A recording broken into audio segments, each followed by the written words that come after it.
everyone, this is a new Matchbox I'm working on to help you with 2-point, 1-point perspective when you need to line something up in perspective. This will help you draw lines to see what you're working with. So it's called perspective or perspective lines. And first I'm just going to show you it on a black frame so you can see what's going on. There's a lot of options and things you can do. So there's two sets of lines to give you 2 vanishing point. I'm going to disable the second set so we can focus on the first one.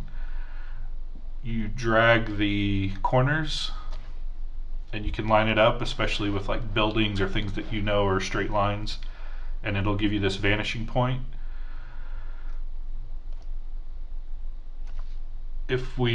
First let me show you, you can enable and disable the set of lines. You can enable and disable the vanishing point, change the size of the vanishing point. You can also do crosshatch vertical lines, and you can do dashed lines or solid lines. You can put in the numbers if you want, but I just usually am dragging.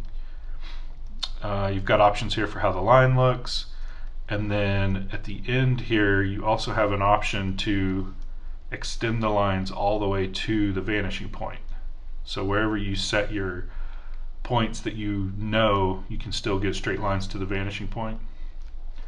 So let's turn on the second set and kind of do the same thing. Typically, when you're doing this with 2-point perspective, these 2 vanishing points should end up being right on top of each other. You're not going to get absolutely perfect results just from lens distortion unless you have an absolutely perfect lens correction. And then one more thing you can do is, once you've got everything kind of lined up, you can turn on horizon line, and that either manually you can set if you know the horizon, and that can help you figure out the vanishing point.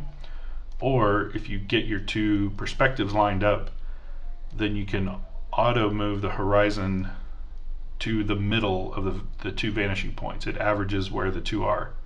If they're on top of each other, it's going to sit right on top of them.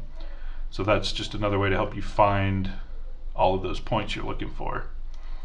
And then you can output a matte version of it or the colored version. So I have a scene and I want to find the vanishing point, and I want to extend or add some more building stuff here. So I've already got my 2 sets of lines lined up on the buildings where I know I've got straight lines, and the vanishing points are pretty close together. So I think that's probably a good starting point for the vanishing lines, or the horizon line. So if I extend the lines all the way to the vanishing point and I turn on the horizon line, then that's starting to give me some good reference for doing any work on this shot. That's it. Let me know what you think. There's a lot of options in here for the 2 sets of lines, and I think everything's working, but let me know if you find any bugs. Thanks.